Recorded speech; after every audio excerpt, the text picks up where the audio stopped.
ባት አልሰጥሽም ቤት ውስጥ ወርቅ ነበረ ወርቁን የት እንዳመጣሽው የት እንደደበቅሽው ወርቁን አውጪና ጭንቅላቷን ውሃ ውስጥ ባልዲ ውስጥ ውሃ መልታ ጭንቅላቷን ባልዲ ውስጥ የከተተሻት ወርቁን የደበቅሽበት ቦታ አምጪ በአረብኛ ቮይስ አለ እስር ቤት ነው መወረውራት ከዚህ ጋር አትወጣትም ለዘላለም እንድታሰር ባልየውም እያስፈራራ በሌላ አስተርጓሚ ወርቄን ሰርቀኛለች መጀመሪያ ወርቄን እፈልጋለሁ ነው የምትለው ذهب سوا ماما سوا بيبي هذا حلق هذا خاتم هذا سلسال كله انا يشيل انا ودي سوا شجره برا بعدين انا خبي هناك بعدين انا يرجع انا ما في لاقي ما في حصل هي حطي برا ما في حطي سوا بيت هي لو حطي سوا بيت انا كان حصل بس هي حطي برا كلام እሷ እዚህ ጋር የምትለው ችግሩ ወርቁን የኔን የቤቢን ወርቅ እንዳለ የልጅን ወርቅ ወስዳ ውጪ የሆነ ቦታ ዛፍ ስር የሆነ ቦታ ደብቀዋለች ቆፍራ ደብቀዋለች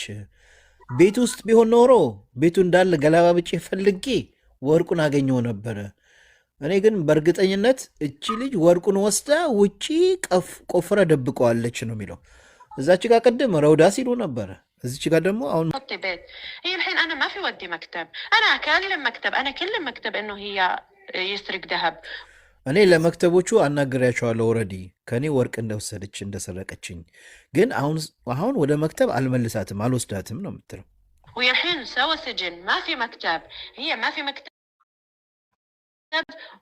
وانا الحين وديها سجن او እኔ ወደ መክተብ አይደለም ወስዳት ከወሰድኳት ወደ እስር ቤት ነው ወስዳት እንጂ ወደ መክተብ መልሼ እዛ አልወስዳትም ነው የምትለው هو خليها سجن 4 سنة 5 سنة 10 سنة أنا ما في معلوم خليها سوا سجن 10 ዓመት 15 ዓመት 20 ዓመት እኔ አላቅም ምን ያህል ጊዜ እንደሚፈረድባት ወደ እስር እንድትገኝ ማድረገው አለች أنا أجيب حق ذهب أنا بس أنا يروح طلع هي من السجن ما في جيب أنا ما في طلع بس أوكي እኔ ከእስር ቤት ማስወጣት የወርቄን ከከፈለች በኋላ የወርቄን ገንዘቤን ካገኘው ከእስር ቤት ሂጄ ከታሰረች አስወጣታለሁ እስከዛ ድረስ ግን እስር ቤት እንድትከርም ነገሩ እንደዚህ ነው የሆነች እህታችን 1 ዓመት ከምናምን ወራታል የ4 ወር ደሞዝ ስትዮ ይዛባት ቮይስ ማን ልክልሃለሁ ትሰማዋለህ የ4 ወር ደሞዝ ይዛባት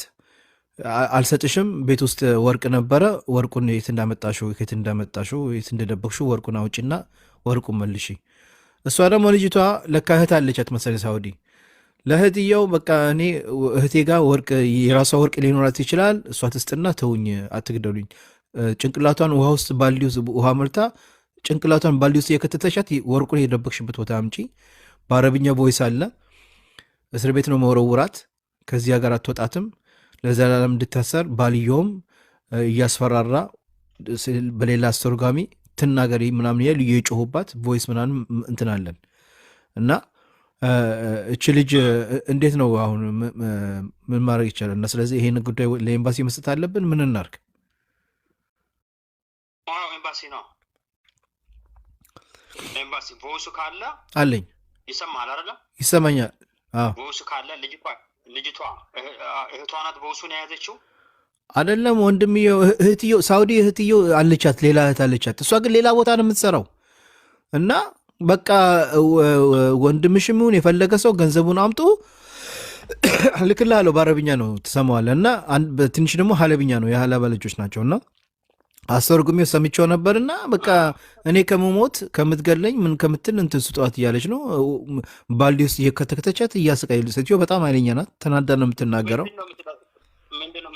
ምንድነው የምትሰጠው እሷ ወርቅ ወስዳለች ለምትሰጣት እኮ ወስደሻል ወርቁን ውጭ ነው የደበቀችው ቤት ውስጥ ሳይሆን ውጪ ግዛፍ ስር የሆነ ቦታ ደብቀዋለች ታምጣት ከዚህ ቤት አትወጣም ወይንም እስር ቤት ነው እንድትወረው እቺ ሴትዮ የሆነት ወርቅ ከሰረቀች ለፖሊስስ ደውላለሁ ስትላት ያቺ ደግሞ ምስኪን ፈርታ ፖሊስ ለምን ደውይሽ ፖሊስ አትደውይ እያለቻት ፈርታ ነው ስለፈራች ነው እንደዛ የምትላት አዎ ምን አለ መሰለህ እሷ አሁን ምንም ልታደርጋት አትችልም ልጅቷ እንደሰረቀቻት እንዳልሰረቀቻት አንደኛ ካሜራ ይኖራል አሰላሙ አለይኩም ወራህመቱላሂ ወበረካቱሁ ውድና የተከበራችሁ ተመልካቾቼ እንዴት ናችሁ ሰላም ናችሁ ወይ ሰሞኑን እንግዲህ በሳውዲ አረቢያ በተደጋጋሚ በሰራተኞች ላይ እየደረሰ ያለ ጥቃት እየሰማን እያየን ነው ይቼታችንም ዛሬ ላይ በሳውዲ አረቢያ ነው እንደዚህ የሆነችው እንደምታዩት።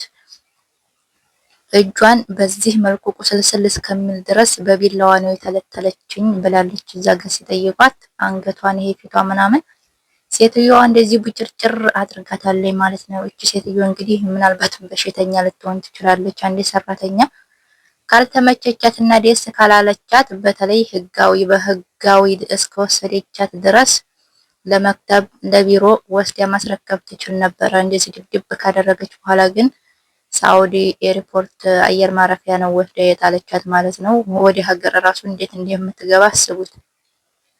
ምክንያቱም ዝም ብላ ነው እዛ ወስዳ የጣለቻት እስኪ በቃት ከደበደበች በኋላ ማለት ነው። እንደምታዩት ነው አንገቷ። ይሄን እንግዲህ ሴትዮዋ እንደዚህ የደበደበቻት ነው። ሱብሃንአላህ። የሳውዲ አረቦች እኔ ሁልጊዜ ሳውዲ አረቢያ ከተለያዩ ሀገሮች ከኳተር፣ ከዱባይ፣ ከኩዌት የሳውዲ አረቦች በጣም ጥሩ ናቸው ነበር ሲባል የምናውቀው ማለት ነው። በተቃራኒው ነው። የሳውዲ አረቦች በነገራችን ላይ ከሚባለው በላይ በጣም ጨካኝና አረመኔ ናቸው። እንደምታዋቸው ናቸው። ሰሞኑን እንግዲህ ብዙ እህቶች ጥቃት እየደረሰባቸው እየሰማን ነው። ደግሞ ያልተሰማ ጉዳያቸው ያልተሰማ ምን እንደሚሆኑ ያልተሰማ ብዙ ሰዎች ይኖራሉ ማለት ነው። እና ሳውዲ ላይ እንግዲህ በዚህ መልኩ ጥቃት እየደረሰባቸው ይገኛሉ። ሌላኛው ደግሞ እንግዲህ የሰማችሁት ነው። በአረቧ እንዳያችሁት ቮይስ አላት ማስረጃ ያላከች ለሙቤ ሚዲያ ሰምታችኋል ያለችውን እንግዲህ ሰራተኛዬ ወርቅ ሰርቃኛለች ብላ በጣም እንደምታሰቃያትና እንደምትደበድባት ነው የተናገረችው። ልጅቱ ውሃ በባልዲ ሞልታ ያው ታውቃላችሁ፣ በባልዲ ሞልታ ውሃ ያኔ የሆነ ጥያቄ ሲጠይቁ ያን ነገር ለማውጣጣት ውሃ ይሞሉና ራሳቸውን እዛ ውሃ ውስጥ ይሄ ከአንገት በላይ ያለው አካላቸውን ውሃ ውስጥ እየዘፈቁ እንደሚያወጣጡት ነገር ማለት ነውና መደማ እንግዲህ እንደዛ ነው ያደረገቻት ያለችው። ወርቅ ሰርቀሻል በሚል በጣም እያሰቃየቻት እና እየተደበደበች እንደሆነ ተናግራለች። ሰሞኑን እንግዲህ በሳውዲ ላይ በተለያዩ ከተሞች እንደዚህ የመደም ቅመሞች ጥቃት እየደረሰባቸው ነው። ይህ ጥቃት የሚደርስባቸው ግን ሌላ አይደሉም፣ ህገወጥ አይደሉም፣ ምንም አይደሉም። በህጋዊ መንገድ አሁን ላይ በኮንትራት እየገቡ ያሉ ልጆች ናቸው ይህ ሁሉ ጥቃት የሚደርስባቸው። እና ወርቄን ሰርቃለች፣ ጓሮ ደብቀዋለች ምናምን ትላለች። እስኪ እንደው አረብ ሀገራት ላይ እኔ እስካሁን ድረስ አረብ ሀገራት ላይ ምን ጓሮ ምን ይሄ ሀወሽ ምናምን ቢኖራቸው ሲጀመር የሚቆፈረው ቦታ አላቸው ወይ ብላጥ ነው ወይ ደግሞ አርማታ ሲሚንቶ ነው እንጂ ተቆፍሮ ወርቅ እንዴት እዛ ጋር ይቀበራል? እንዴት ወርቅ ሰርቃ ከነሱ ጓሮ ቆፍራ ትደብቃለች? የማይመስል ነገር ማለት ነው። እና ልጅቱን በዚህ መልኩ እያሰቃየቻት ትገኛለች ማለት ነው። ወርቅ ሰርቃለች፣ ቤት ውስጥ የለም፣ ጓሮ ነው ቆፍራ የደበቀችው። የትኛው አረብ ሀገር ሲጀመር የሚቆፈር ጓሮ እንደሌላቸው እናውቃለን። ጓሮ ቢኖራቸው ራሱ ሰፊ ሀወሽ ምናምን ቢኖራቸው ያው ሰራሚክ ብላጥ ስለሆነ ማለት ነው። እና ደግሞ ያው ወርቅስ ብትሰርቅ ራሱ እዚህ ሀገር ላይ ሀታ እስር ቤት እንኳን ብትወስደት ትከሳታለች አይደለ? ወርቅ ሰርቃ ነው ወርቅ ጠፍቶኝ ነው ምናምን ትላለች። አሻራ የእጅ አሻራ አለ። የእጅ አሻራ ሲነሳ ያው ይታወቃል መስረቅ እንዳለ መስረቋ ማለት ነው። ግን አረቦች ክፉ ስለሆኑ ያው ሰራተኛን ሲጀመር እንደ ሰው ራሱ እያዩ አይደለም። አሁን ላይ በዚህ መልኩ ነው እያሰቃዩና እየደበደቡ ያሉት። ያልሰረቁትን ሰረቁ፣ ያላደረጉትን አደረጉ። እንዲያረብ ወላሂ ላይ እንዲያረብ ውሸታም ፍጡር የለም በሰራተኛ ላይ። በተለይ በሰራተኛ ላይ የሚሰሩት ግፍ ውሸታቸው ምናቸው እኔ እንጃ። ብቻ ቤተሰብ ይህንን ይመስላል የዛሬው ቪዲዮ። ለቻናል አዲስ ከሆናችሁ ደግሞ ሰብስክራይብ፣ ላይክ እያደረጋችሁ